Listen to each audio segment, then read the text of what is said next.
मध्ये तुमचं स्वागत आहे. आज आपण नवीन टॉपिक शिकणार आहे, नवीन चॅप्टर. Chapter number 5. आतापर्यंत आपले 4 चॅप्टर झालेले आहेत. तर चॅप्टर नंबर 5. चॅप्टरचं नाव आहे शिअर ट्रेसेस.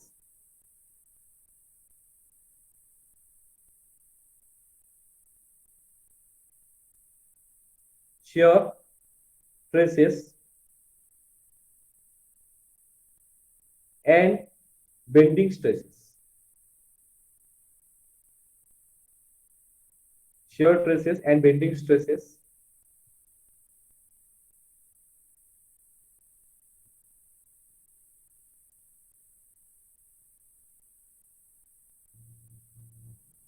आणि सिव्हिल हा मेकॅनिकल ब्रँचला नाव आहे आणि सिव्हिल ब्रँचला नाव तर तुम्हाला माहितच नसेल. अंडर ऑर सिव्हिल ब्रँच नाव आहे की नाही, असं फक्त नावं दिलेले आहे असेच वेगळे. चॅप्टर म्हणजे असं दिसला पाहिजे की मेकॅनिक्स ऑफ स्ट्रक्चर वेगळं आहे, स्ट्रेंथ ऑफ मटेरियल वेगळं, एकच आहे पण ना असं. बघा आता बेंडिंग, पहिले बेंडिंग घेतलं and shear traces in beam. Bending and shear traces in beam हा कॉमन चॅप्टर आहे सिव्हिल अँड मेकॅनिकलचा. आता बघा स्टार्टिंग करू आपण. सर्वात आधी बेंडिंग स्ट्रेसेस काय म्हणतात. What is the bending stresses. आता बघा बेंडिंग स्ट्रेसेस काय म्हणतात.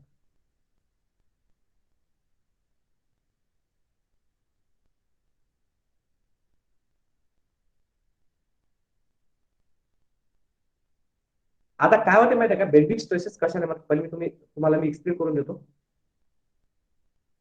हे बीम आहे,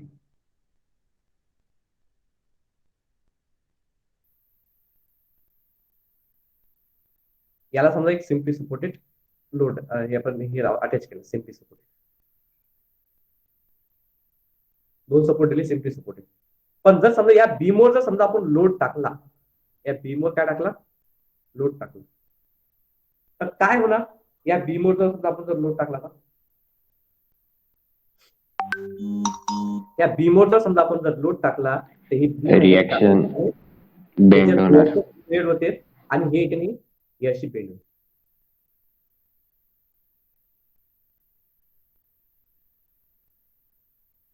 पहिले आधी अशी होती, पहिले आधी समजा अशी होती, तर आता काय झाली अशी बेंड होती.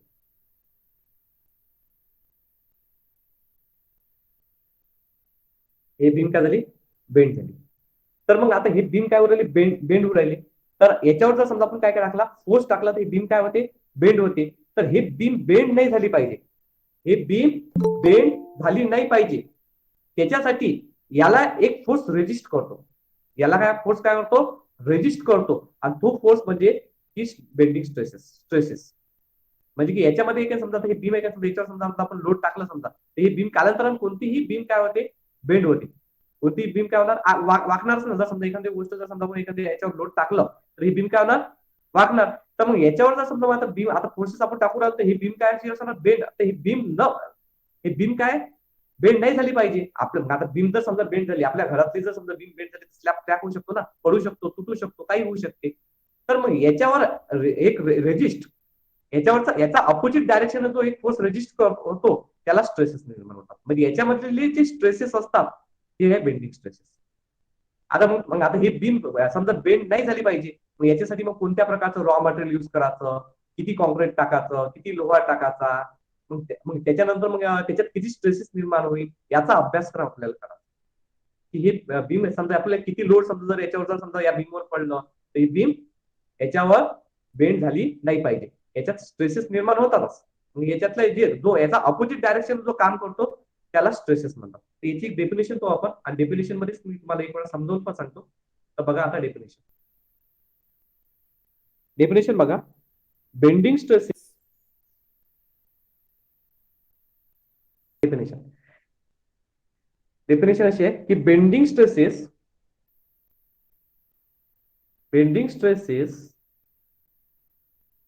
R the internal resistance force, the internal resistance म्हणजे विरोधक, रेजिस्ट करणार. Resistance the internal resistance to external force, म्हणजे एक्सटर्नलचा विरोध करणारा इंटरनल फोर्स, एवढं लक्षात ठेवा. Internal force which causes the bending of material, this causes bending of material, bending of material. आता बेंडिंग स्ट्रेस काय म्हणतात हे बघा, या डेफिनेशन मी तुम्हाला एकदम पद्धतीने समजून सांगू राहिलो. Bending stresses are internal resistance to external force.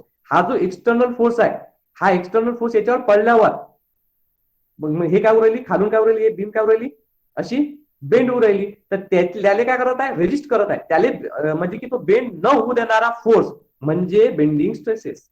म्हणजे की या बीमला बेंड न म्हणजे झाले नाही पाहिजे, त्याच्यासाठी लागणारा फोर्स म्हणजे बेंडिंग स्ट्रेसेस. याच्यात जे निर्माण झालेले स्ट्रेसेस आहे त्याला बेंडिंग स्ट्रेसेस म्हणतात.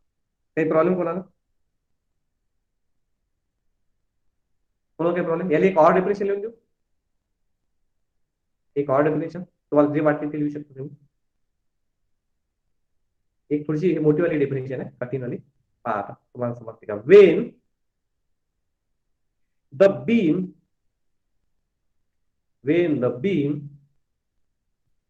is subjected when the beam is subjected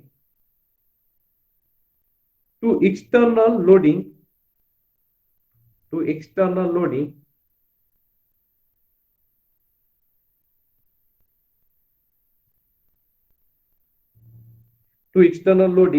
applied vertically,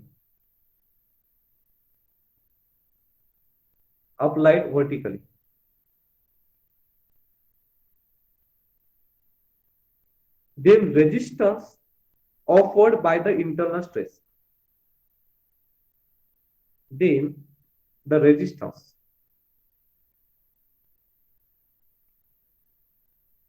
offered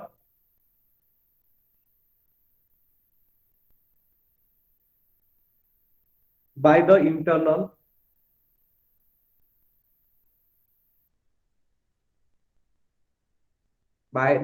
stresses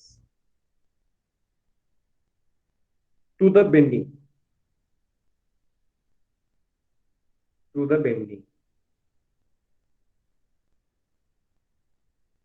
is called bending stresses,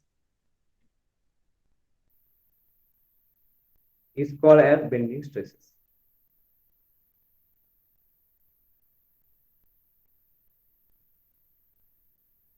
म्हणजे की बघा, एक वर्ड आपण या डिफ्लेक्शनचा मीनिंग सांगतो. When the beam is subjected to the external loading applied vertically.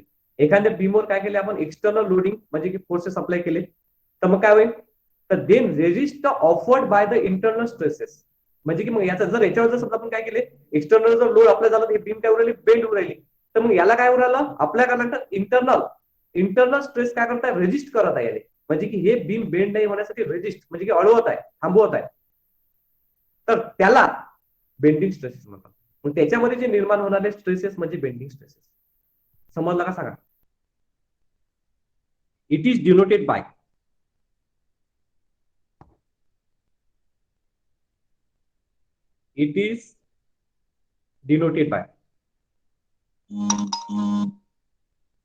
आता स्ट्रेस कशाने डिनोट करतात, सिग्मा न, आणि बेंडिंग स्ट्रेस आहे म्हणून तर sigma B.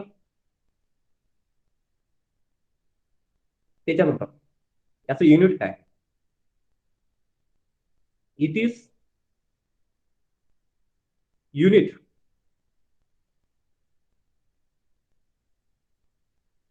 Will be newton per M M square. स्ट्रेसचं युनिट हेच आहे, newton per M M square किंवा न्यूटन पर मीटर स्क्वेअर किंवा newton per centimetre square. Kilo newton पण लिहू शकतात ना, newton per M M square plus newton per metre square plus newton per centimetre square.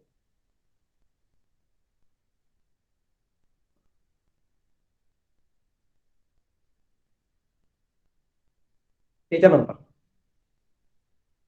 त्यानंतर काय करायचं माहिती आहे का, सिंपल आहे. हे लिहिलं का तुम्ही सांगा. Yes sir. मग आता याच्यात बेंडिंग कसं होते, सिम्पली सपोर्टेड मध्ये बेंडिंग कसं होते हे पहा.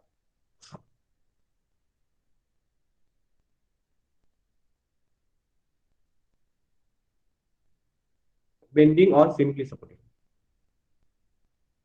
आपल्या याच्यात दोन प्रकारचे हे ठेवतो आपण. सिम्पली सपोर्टेड बीम,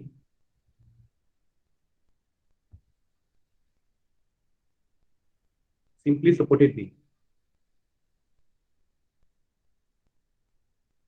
आता सिम्पली सपोर्टेड बीम कशी असते,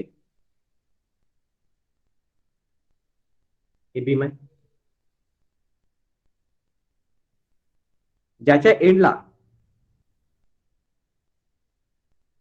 काय राहतात, दोन सपोर्ट राहतात, त्याला सिम्पली सपोर्टेड बीम म्हणतात.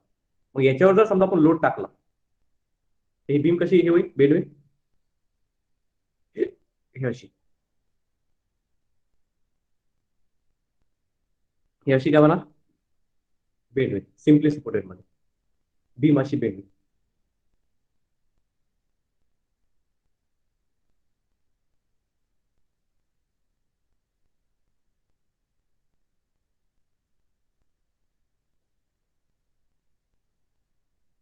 आणि हे जे लाईन आहे, हे जे तुम्हाला लाईन दिसून राहिली का नाही, याला न्यूट्रल ऍक्सिस म्हणतात किंवा न्यूट्रल लेअर म्हणतात.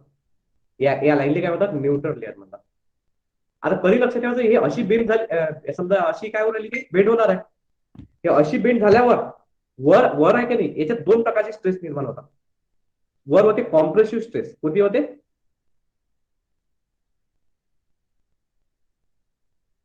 आणि खाली होते टेन्शन. वर होते कॉम्प्रेसिव्ह आणि खाली काय होते टेन्शन.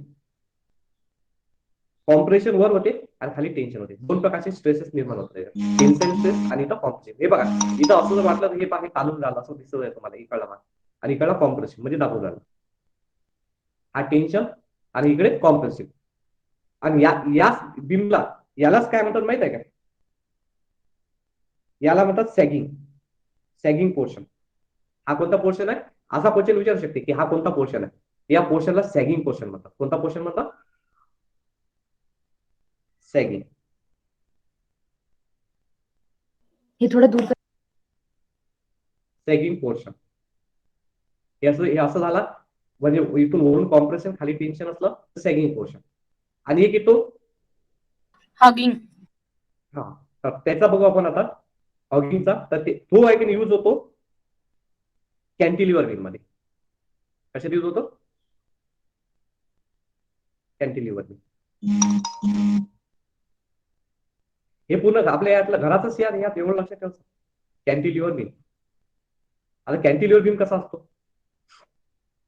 एका साईडला फिक्स सपोर्ट राहते, एका साईडला काय राहते, फिक्स सपोर्ट राहते. आता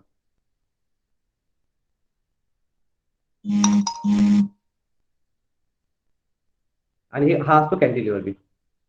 जर समजा इथं जर समजा आपण इथं लोड टाकला, लोड आला तर हा कसा बेंड होईल, असा असा बेंड होईल ना, असा काय होणार बेंड होणार, म्हणजे की तो असा होईल.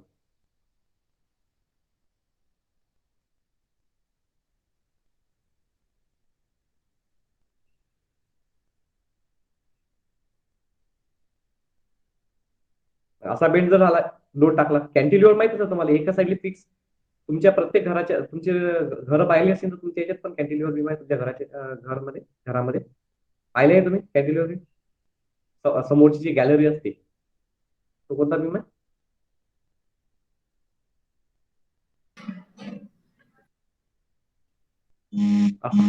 इकडं आहे की नाही, वर असते टेन्शन याच्यात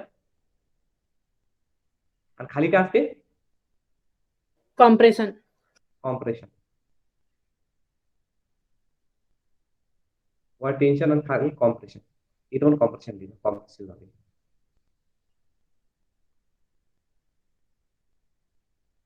कॉम्प्रेशन. वरून असं टेन्शन निर्माण होते, खालून कॉम्प्रेशन निर्माण होते. आणि या मेथडने म्हणतात हॉगिंग मेथड, हॉगिंग पोर्शन. आता इथे एखादा एखादा एमसीक्यू बनू शकतो. कॅन्टिलिव्हर बीम मध्ये कोणता पोर्शन असतो, कोणता पोर्शन तयार होतो, हॉगिंग. सिम्पली सपोर्टेड बीम मध्ये कोणता पोर्शन तयार होतो, सॅगिंग. येतं का लक्षात? असा एमसीक्यू एखादा येऊ शकते आला तर तुम्हाला. हे लिहून घ्या तुम्ही. 2 minutes. Next topic.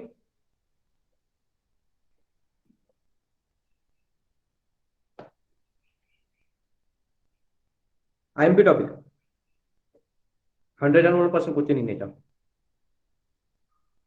कारण की प्रत्येक एक्झाम मध्ये आलेला आहे. Neutral axis,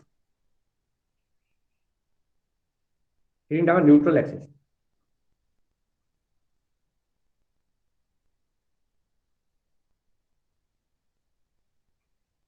neutral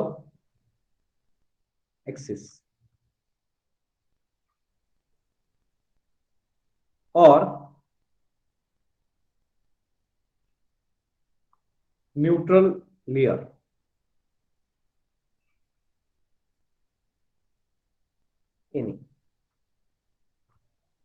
neutral axis कशाने होतो, तो 100% क्वेश्चन आलेला आहे. समर 13, विंटर 14, समर 15, विंटर 17, समर 18. नंतर मी एक्झामच नाही झाली ना, 19 ला पण होता. प्रत्येक याच्यात एक्झाम मध्ये 2 मार्क्ससाठी क्वेश्चन येत असतो. पण आता एमसीक्यू ऑनलाईन पेपर जर झाला तर एमसीक्यू मध्ये येईल याच्यात पेपर क्वेश्चन की न्यूट्रल ऍक्सिस काय म्हणतात. मी तुम्हाला आता सांगितलेलं आहे की न्यूट्रल ऍक्सिस कशाला म्हणतात.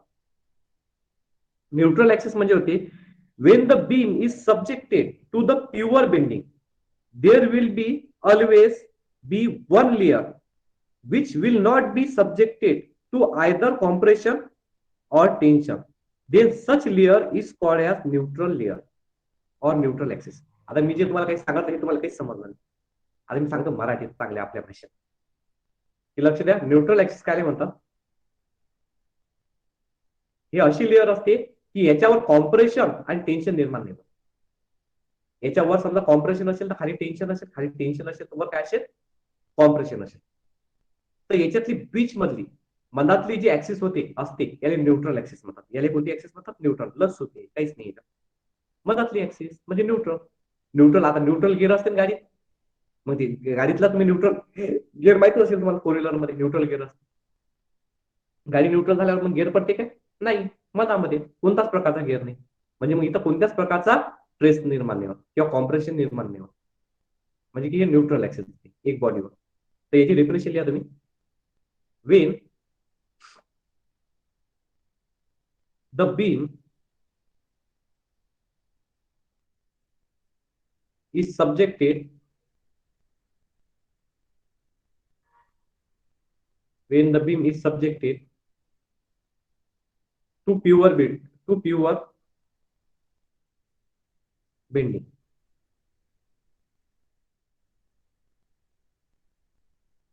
there will be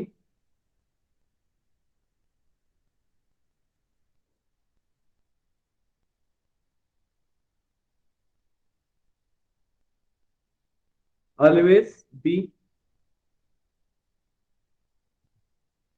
one layer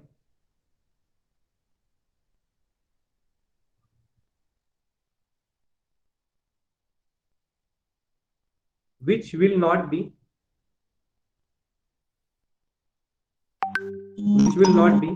subjected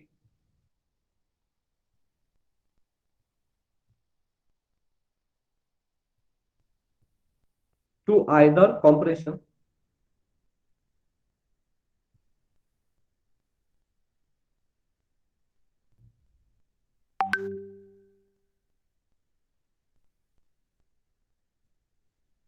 or tension.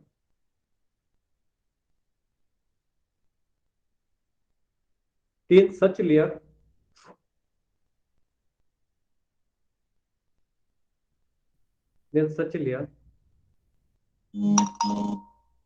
is called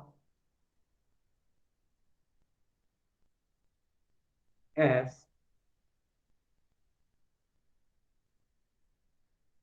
neutral axis.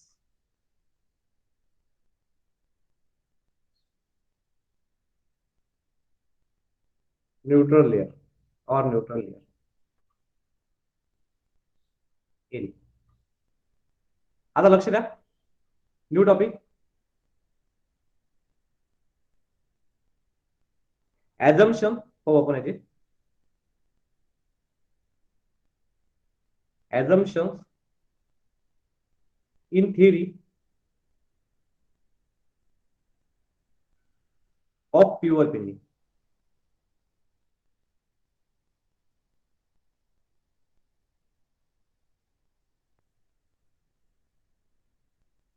Of the pure bending.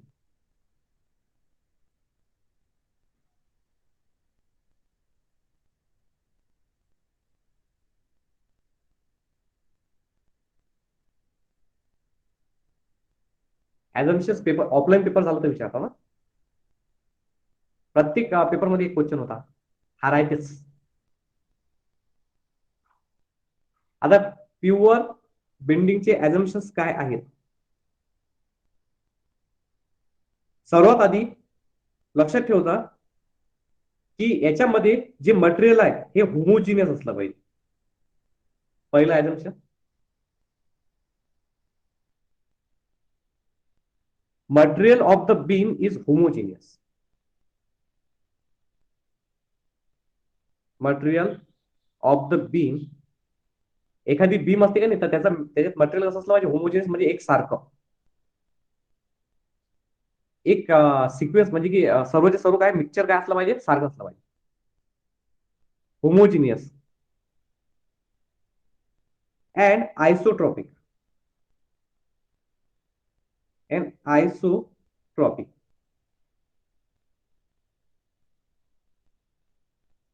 Homogeneous म्हणजे काय आपल्याला समजा आता एक बीम तयार करायची बीम बनवायची आहे स्लॅबवर स्लॅब ट्रॅव्हलिंग करण्यासाठी तर काय त्याच्यात मटेरियल कसं असलं पाहिजे त्या सिमेंट कॉन्क्रीट त्याच्यानंतर लोहा वगैरे हे एकदम समान असला पाहिजे.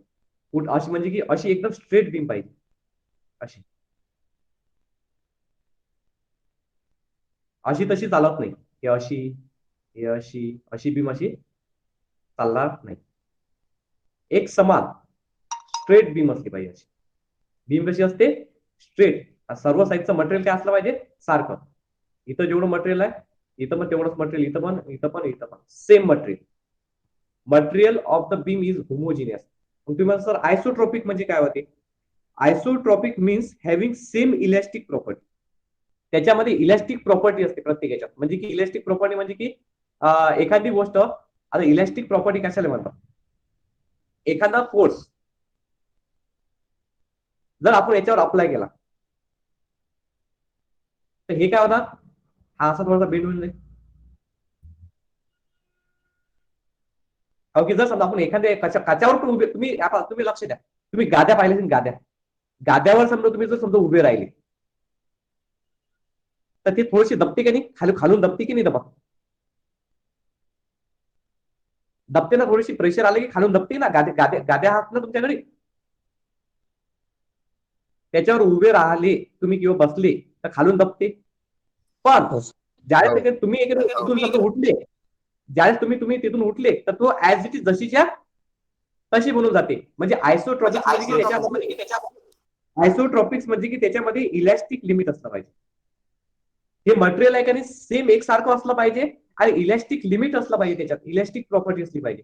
म्हणजे की जर समजा जर त्याच्यावर लोड टाकलं तर तो थोडासा तर हे होणारच आहे बेंड होईल. पण लोड रिमूव्ह झालं तर तो ऍज इट इज तसाच्या तसा असला पाहिजे. हे पहिलं ऍझम्पशन आहे बेंडिंग मुवमेंट. जे बीम आपण बनवतो का नाही त्याचं पहिलं की मटेरियल कसं असलं पाहिजे होमोजिनियस असलं पाहिजे आणि आयसोट्रॉपिक असलं पाहिजे. आणि आयसोट्रॉपिक मीन्स पण लिहिसाल isotropic means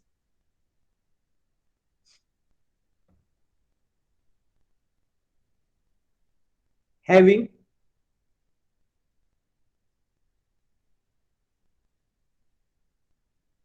same elastic property in all direction.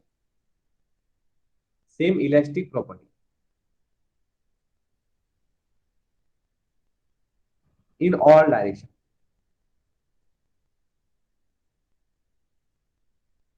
Same elastic properties in all direction.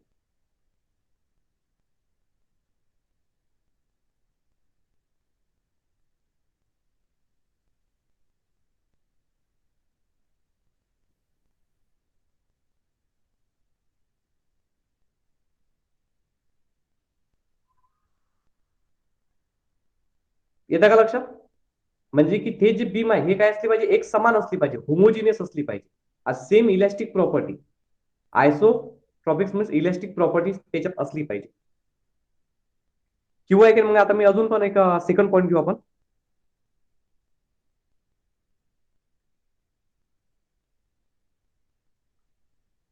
याला असं पण म्हणू शकता, ऍझम्पशन 4 ऍझम्पशन लिहा लागतं फक्त की बीमच्या बद्दल. बीम इज 4 मार्कासाठी असतात ते. बीम इज स्ट्रेट, पण ऑनलाईन पेपरमध्ये विचारते नाही, कारण की याच्यावर थोडी येऊ शकते, याच्यावर एक एक्झाम्पल येऊ शकते, मग तुम्हाला विचार हे की काय आहे असं काही ते म्हणू शकेल. Beam is straight before loading and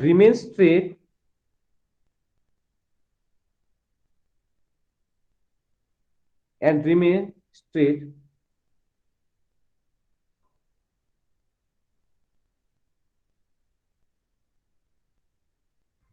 even after loading.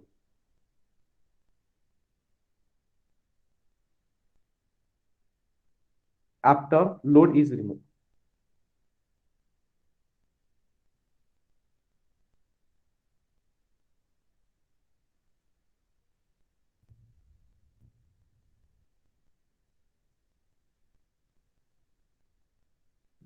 म्हणजे की बीम जर समजा स्ट्रेट आहे, पहिले काय असला पाहिजे, बीम काय असला पाहिजे, लोडिंगच्या पहिले बीम काय असला पाहिजे,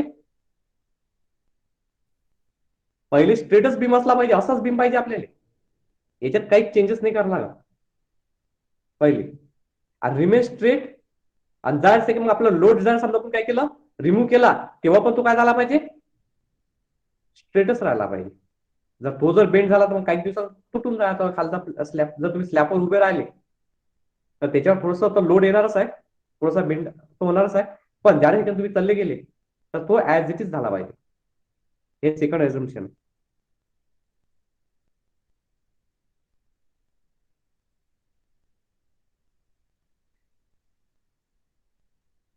ते आता तिसरं,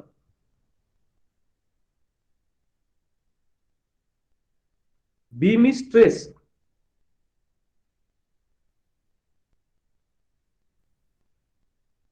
within elastic limit. Within elastic limit and follow Hooke's law. Hooke's law शिकलो होतो आपण, सेकंड चॅप्टर मध्ये शिकलो आपण हुक्स लॉ. आता हुक्स लॉ काय म्हणतात, म्हणजे की stress is directly proportional to strain. Stress is directly proportional to strain. आता तुम्ही असं हुक्स लॉ काय, आता लक्षात. हुक्स लॉ काय, मी तुम्हाला कधी काय म्हणतात याचं एक्झाम्पल देतो होतं, स्प्रिंगचं. हे स्प्रिंग आहे, या स्प्रिंगला जर समजा तुम्ही फोर्स अप्लाय केला तर हे लांबीन असं, अजून फोर्स अप्लाय केला तर अजून लांबेल, पण एक काळ असा येईल की अजून एक फोर्स अप्लाय केला तर लांबेल. हे बघा, पहिल्यांदा फोर्स अप्लाय केला लांबलं, पण ऍज इट इज त्याच्या ओरिजिनल पोझिशन आलं, लांबलं ऍज इट इज त्याच्या ओरिजिनल, आणि एक काळ असं येईल की तो लांबला पण ओरिजिनल पोझिशन वर येणार नाही. म्हणजे की इलॅस्टिक लिमिट काय करून टाकेल, तो क्रॉस करून टाकेल. ते इलॅस्टिक लिमिट क्रॉस करण्याच्या आधी, म्हणजे इलॅस्टिक लिमिट क्रॉस करण्याच्या आधी, त्याच्या ओरिजिनल पोझिशनवर येण्याच्या आधीचा जो फोर्स असतो तो असतो, म्हणजे stress is directly proportional to stress. म्हणजे की जर समजा तुम्ही जर समजा याच्यावर समजा एक बीम आहे, याच्यावर लोड दिलं, हाय की त्याचा थोडासा बेंड झाला, फोर्स लोड रिमूव्ह केलं, बीम जसाच्या तसा. जास्त अजून लोड दिलं, जास्त आलं, बीमवर लोड आलं, थोडासा हे झाला, बेंड झाला, म्हणजे थोडासा होतेच प्रत्येक याच्यात. रिमूव्ह केलं ऍज इट इज जसाच्या तसा. आणि लस मोठं टाकलं लोड, तुम्ही खतरनाक बिलकुल एक ट्रॅक्टर उभा करून टाकला तर तो डायरेक्ट असा डॅमेज होऊन जाईल. तो डबल काढल्यावर तो होईल का, तो प्लॅस्टिक बॉडी तयार होते, बीम एकदम क्रॅक होऊन जाईल.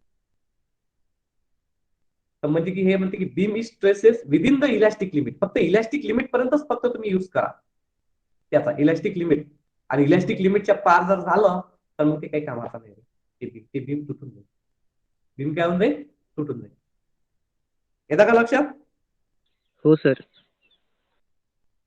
हे फक्त बीमच्या बद्दल हे आपण सांगू राहिलो इन्फॉर्मेशन की हे काय आहे, की बीम कसा युज करायचा, बीम कसा असला पाहिजे.